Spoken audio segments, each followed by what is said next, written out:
Okay, so we have a new episode of Legends and Leaders, and today it's great to have Lisa here.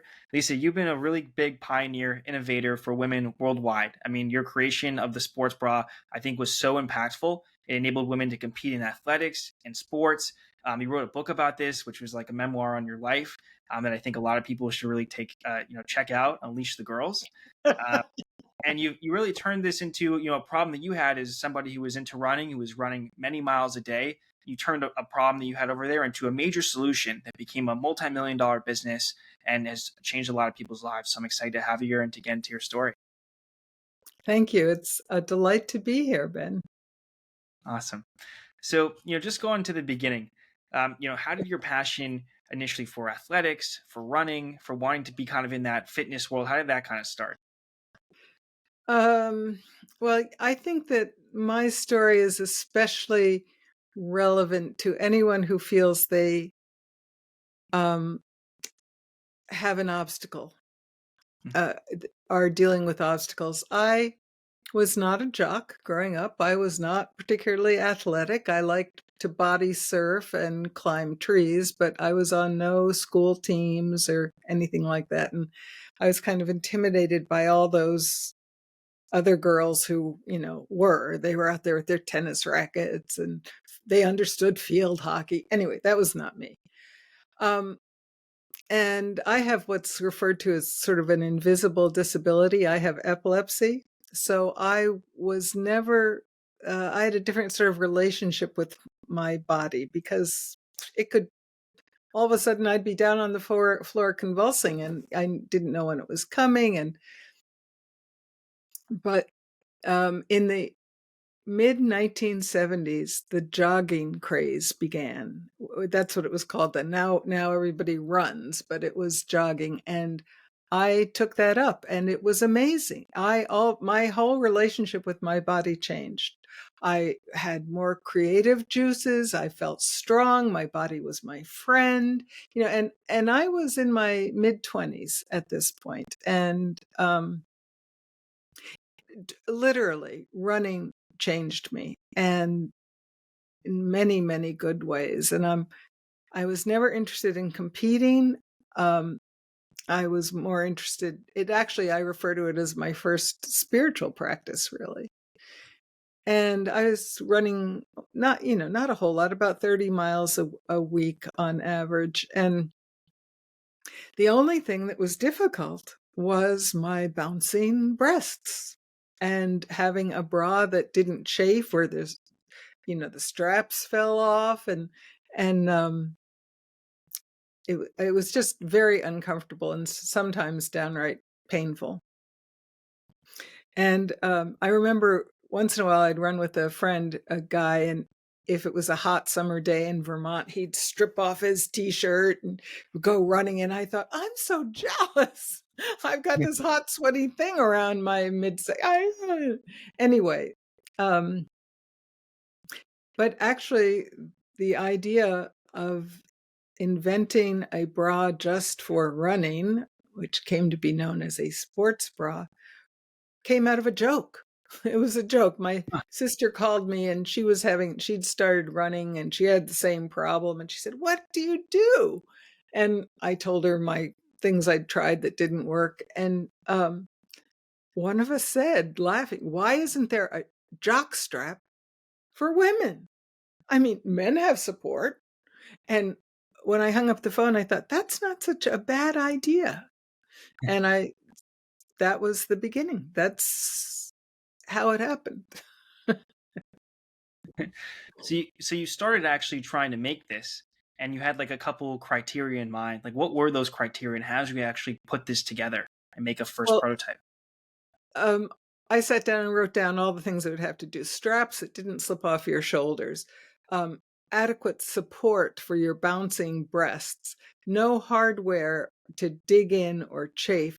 And gosh, wouldn't it be great if it was breathable and didn't add to the sweat mass that would happen?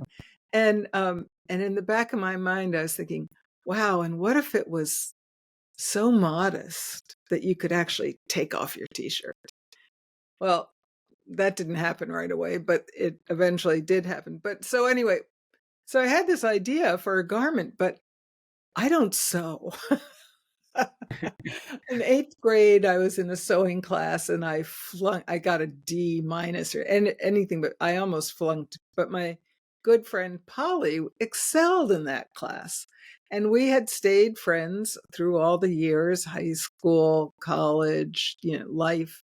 And that summer that I had this idea, she was renting a room from me in my house in Burlington, Vermont, because she had become a costume designer, being good at sewing, and she was doing the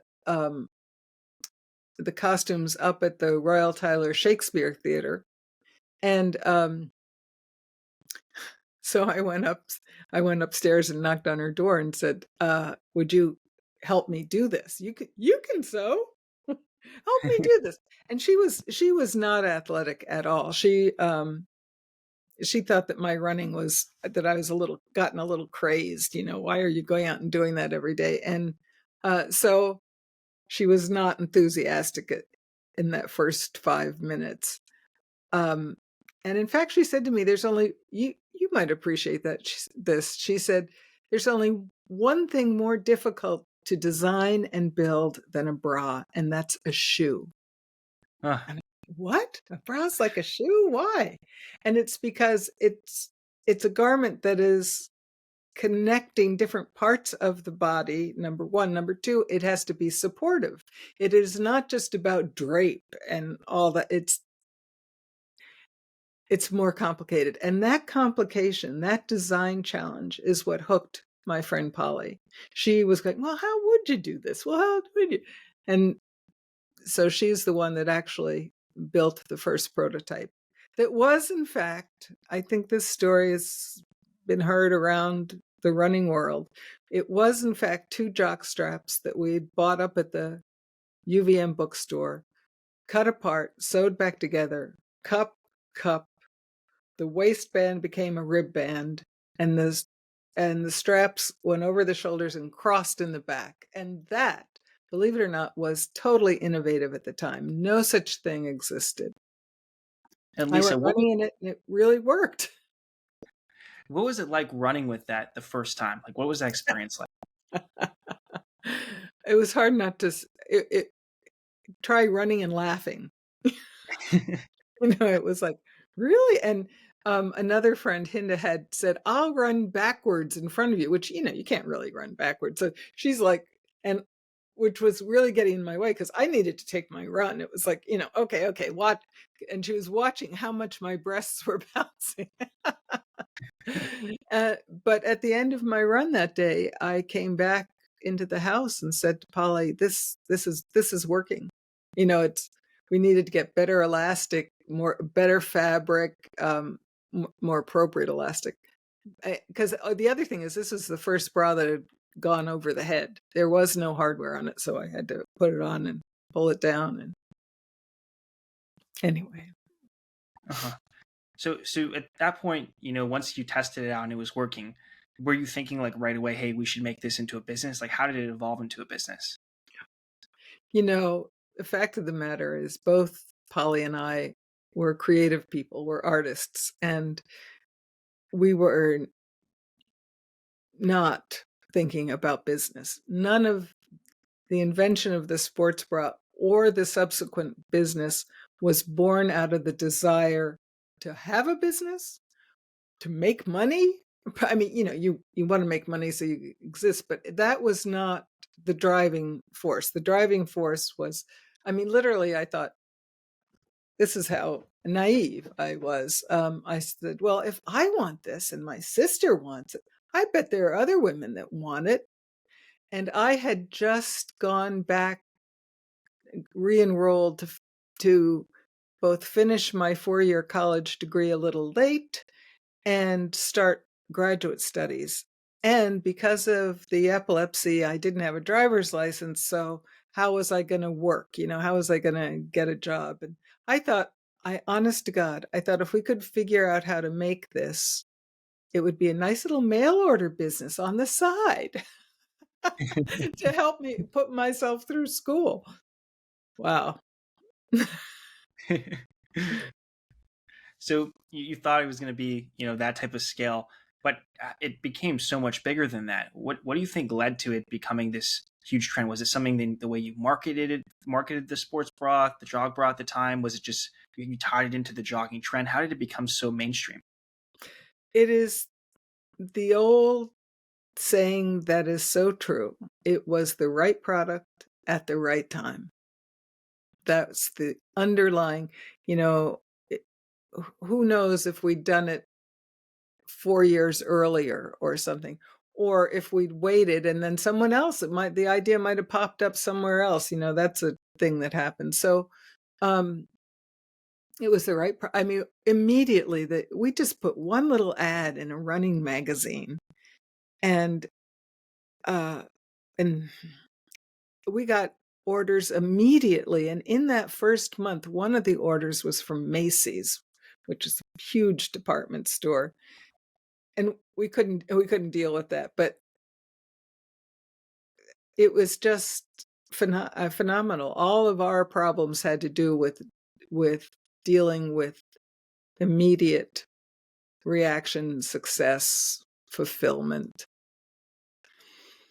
There's Did some you find funny stories. I mean, I thought I was gonna go into education and do my art on the side kinda thing, and Polly was busy.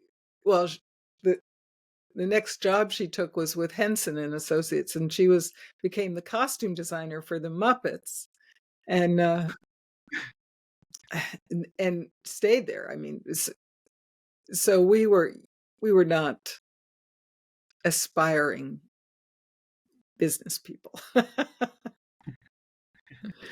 Lisa, how did the design start to change once you were making this to really manufacture and scale? Well, yeah, it did. The prototype was simplified because I mean, I had to learn about manufacturing. No established major factory was going to take us on. This was not a product for cottage industry because it was complex, and quality control is always an issue when you have home sewers.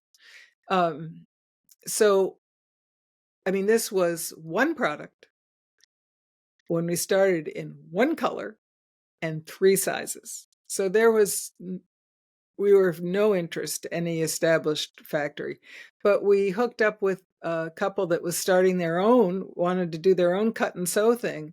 And so the product itself changed because they said, well, in order to make this, it's the number of operations in a garment that determines what it's going to cost to build. Oh, well, okay, that was the first thing we learned. So it was simplified a little bit. Polly went to New York and sourced the right fabric and elastic and all of that. But it was our friend Hinda, who was teaching in South Carolina, who found this little factory that was looking for exactly this kind of small job. And they built our first run. From there, it just uh, blossomed. I mean, we learned we should be making it in beige. We stuck to our, I was very clear that this was for sporting goods stores, that all a woman needed to run was a good pair of shoes and her bra. And and also those were much easier for us to manage because we were learning as we went. I mean, one of the things that I say over and over again to any aspiring entrepreneurs is ask questions. People are happy to help. They're happy to be helpful. If you don't know or if it's not working, reach out. And that's what we did and learned so much in such a short period of time. Oh my word. A couple of costume designers, because Hinda was a costume designer as well, and me. So it was amazing. So and then we got feed because the original Jogbra was built on me and my body and my needs. Then we heard from women who were more petite. They wanted something that was smaller, so we made a scaled down version. And we started coming out in colors, and then the larger breasted women said, "Hey, we need something." I mean, so then we came out with that bra. We called it the sport shape. And it had to have hooks and it had to have seam. I mean, it was a whole different animal. Anyway, I could go on and on. What would you like me to talk about? What are some of your favorite stories just in the process of building this and getting it out there? You mentioned you had a couple before. I'd love for you to share them. Oh, one of my favorites is Hinda had decided to put an ad in Running Times magazine, and none of us, again, none of us were business people. We were, Hinda did yoga. I was down in my art studio. Polly was in Manhattan playing with Muppets. So um, we didn't know what we were doing. So along those lines, she put an ad in Running Times magazine and put my home address and my phone number in this ad, and then called me to tell me she'd done that. So what happened was, one day I came in from a run and my phone was ringing, and I picked it up. I said, hello. And it was this gentleman from, he was either Georgia or South Carolina that he was based. And he said in a very thick Southern accent, y'all looking for reps? And there was a beat. And I said, what's a rep? Because I had no idea about sales reps or that that's how the sporting goods industry worked, or, and that lovely guy, there was this long pause on the other end of the phone, and he said, I take it y'all are new to the sporting goods business? And I said, yes. And he spent an hour and a half on the phone with me explaining the sporting goods business, what a sales rep was, how the sporting goods business worked in terms of terms, and, what is 210 net 30. I had no idea. And but I was taking notes like crazy. I took off my running shoes and I'm getting out my school notebooks, taking notes. And he was, and then he said, and y'all send us some samples. And I said, for free? And there was another pause on the phone. And he said, well, I have to show my customers something. And, oh, yeah. Oh, okay. Of course. Yeah, sure. And I hired him at the end of that phone call. And, he allowed us how he was the head rep, and he had other guys that worked for him, and they all covered different territories or store types, um, and what commission they were used to working for. And they worked with us. That sales rep company worked with us for years, for years. That's funny how that happens. Mhm. It's Yeah, great. we encountered very little resistance or confusion on the part of the marketplace. That's, again, the right product at the right time. Mhm. Lisa, there's been a lot of great impact that the sports bras had. There's Mm. been Olympic champions that have, performed better because of it. What are some of like your favorite stories around success or people that have achieved great things that have accredited and attributed it to the sports bra invention? Yeah, I had no idea how the sports bra was going to impact women's sports. It has been amazing. The numbers, I don't have them right off the top of my head, but anybody can. The rise in women's participation in sports since the invention of the sports bra is unbelievable. Just unbelievable. And really, it was what I referred to as the 1-2 punch, because in 1972, there's the federal law was put in place that it's called Title IX, and what it said was the same amount of money going to any athletic, that women's sports had to be given the same money and support as men's sports. Um, and if it wasn't, the feds would pull their money. So that was Title IX in 72, and that did a lot. That bumped it. That did a lot. All of a sudden there were women's soccer teams and women's baseball teams and basketball in educational institutions to begin with. But what Title IX couldn't touch is the other thing that was affecting women, which was the self-consciousness and discomfort, physical discomfort that bouncing breasts caused.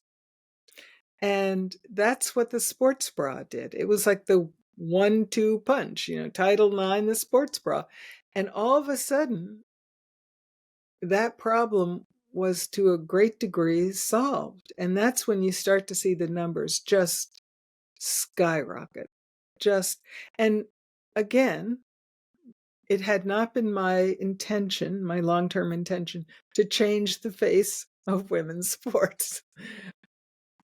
I was just trying to solve my own problem. But the fact that it did made me feel a lot better, because I had to quit graduate school, and all of a sudden this business was taking up my life. And that was kind of a surprise. Oops. Sorry about that. I should have thought to turn off my No phone, worries. but I didn't. That's life. So and then so many things happened. Brandy Chastain, when we won the women's soccer game, and taking off her t-shirt, and because it did become all right for women to just wear their sports bras. And for that, we're also credited with seeding the whole athleisure fashion movement that is happening now. It's all credited back to sports bras. And the other thing I will say that was unusual about the sports bra and had a long-term effect, was that most bras, and you can go back into bra history, were not built to support or make a woman more comfortable. They were all built with an eye towards current fashion and what was going to make the clothes hang correctly. I mean, in the 50s, it was they called it the bullet bra.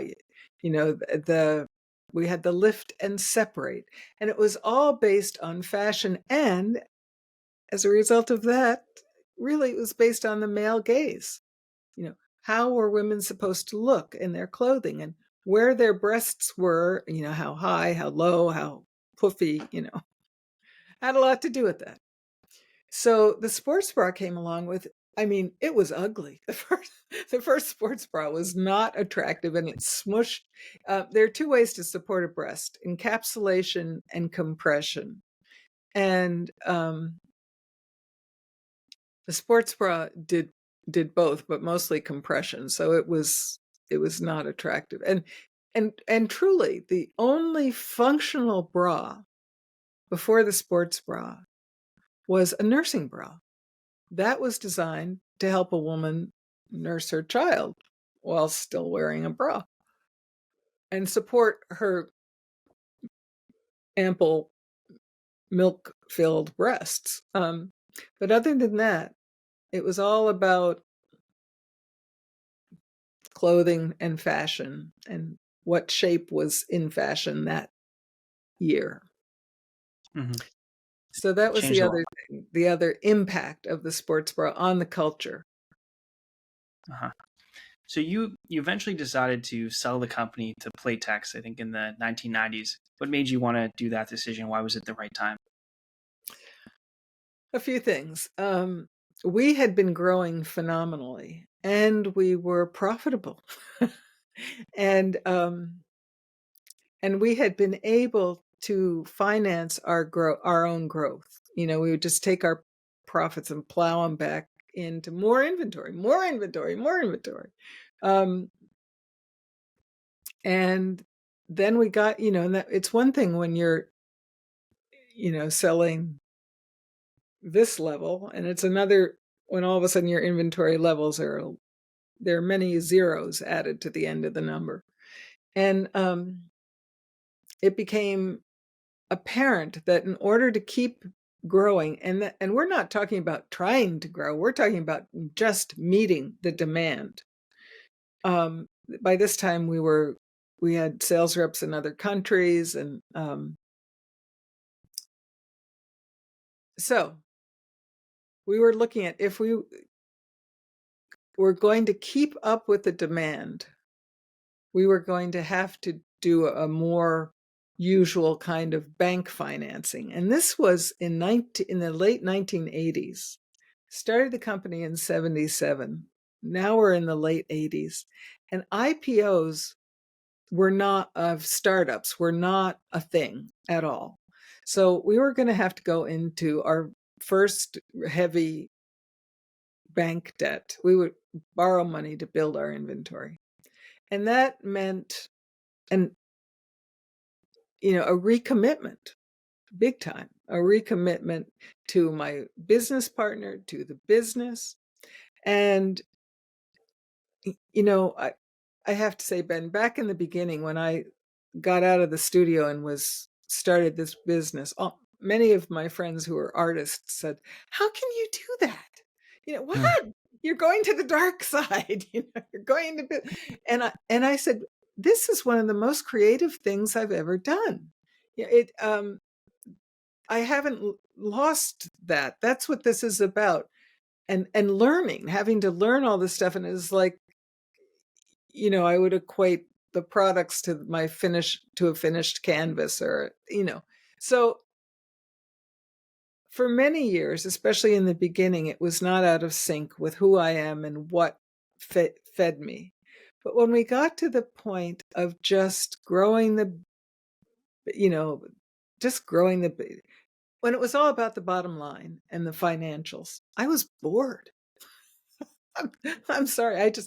I was happy for that, but it was not challenging. And the other thing I will say about us is that we were very smart in terms of hiring people as we were growing so quickly, hiring people who knew more than we did, who were better, like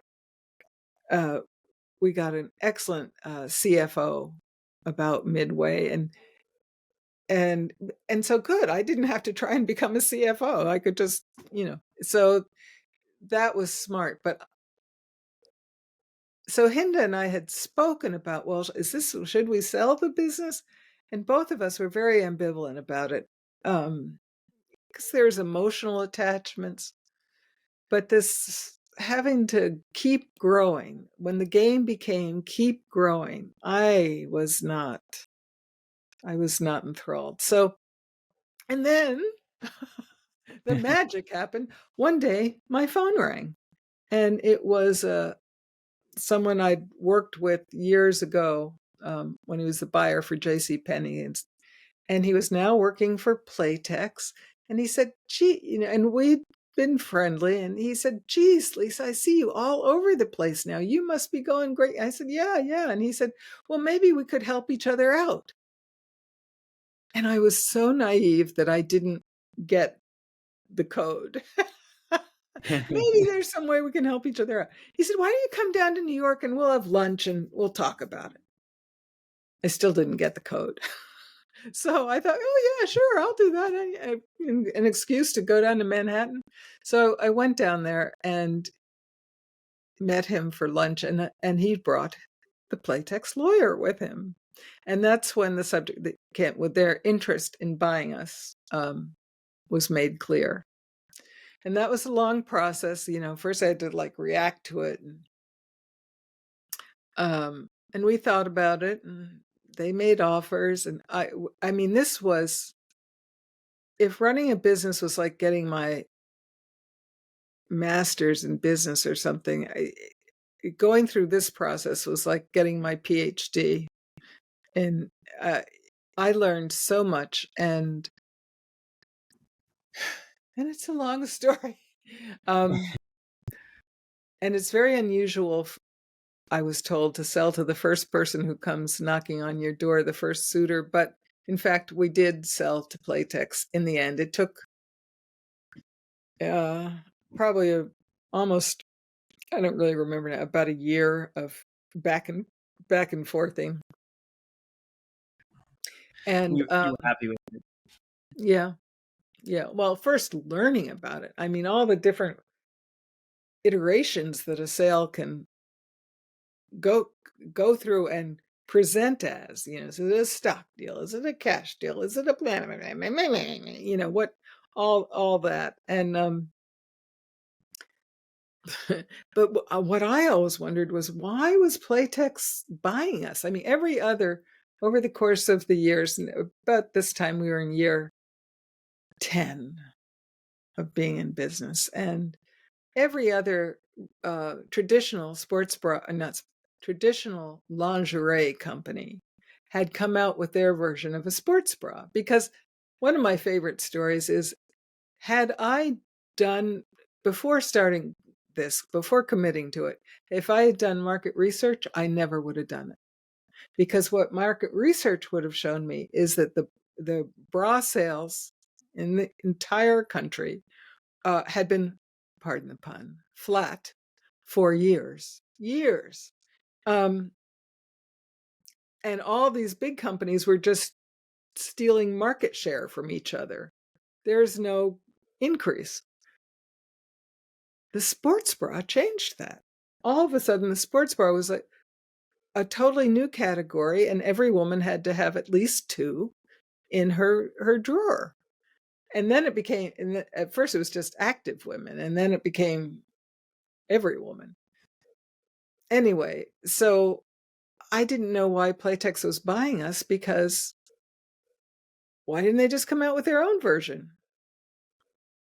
Well, I think that got answered for me a couple of years. So we sold to them, and that's a whole other story. It's a whole other book. Um, we had employment contracts for a couple of years. I I didn't stay with the new corporation beyond my employment contract. Hinda did. But uh, the reason, not well, I it became apparent to me why they might have done this, because there are two sections to Playtex. There's Playtex Apparel and Playtex Home or something, I don't know. And Playtex Apparel, about several, not a lot of years after buying us, sold themselves to another big corporation that owned one of the bigger, that also owned, these are these corporations that have all these, brands underneath. Like, do you know that Sara Lee makes leather handbags, Coach leather, last I looked, I know. But so that kind of thing was going on, and Playtex sold themselves to a big corporation who also owned a major sports apparel line that wanted to break into the women's side. So I think they were positioning themselves. They wanted this deal, That's my guess. But that's just a guess. What did it feel like to get and to get to the point where you're actually in the National Inventors Hall of Fame? What did that feel like? Well, frankly, Ben, that's when it came home to me in a real way, that the sports bra was something far beyond what I had ever understood it to be. And I had spent many, many years after leaving Jogbra, I hid. I literally hid. I went back into the studio and I started writing, and I was a little annoyed because I'd done a lot of volunteer work with the Epilepsy Foundation of America. And some of the work that came out of those years was very significant in terms of changing that world for women and women's issues in that world. And that wasn't getting, it was happening, and that was good. But I felt like, don't want to talk to me about the sports bra. Let's talk about epilepsy and and the stigma attached, and how women aren't getting the right meds, and all of this stuff. So I would like put it down, like, what is all this sports bra stuff? But then we started getting more significant. When the Hall of Fame thing happened, I was surprised and checked. Now, I shouldn't have been, because through all the years, the Hall of Fame, we sold in 1990. I worked for the company through 92 or something. And we went into the Hall of Fame in 22, I think, 2022. It's a long time later, long time later.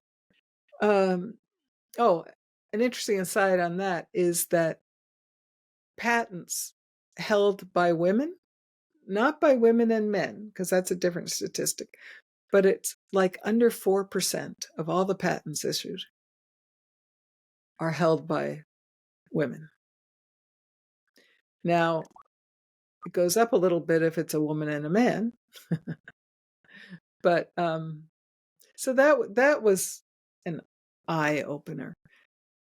But to receive national recognition about the importance of the sports bra, that woke me up. That made me go, oh, oh, I'm not an imposter. I can let go of that syndrome now. Yeah, it was touching, and now that the Hall of Fame is a part of my life, I met such interesting people there, fellow Hall of Famers. It's just it's fascinating. I'm proud. Definitely should be. It's worthy of Hall of Fame for sure. So just the last question that I have, Lisa, you have your book Unleash the Girls that you put out. There's an audio version as well. What do you want people to get out of the book? What do you want them to take away from it? I want them to understand that this is not simply a business memoir or a business memoir about even a significant item in the culture. It is also the story of three women who are very different people finding their way. And I believe and know that women's stories need to be told. And if they can be told without an interpreter, without someone else telling it for her, that's even more important. And especially if it can be told by the woman who lived it. So I hope that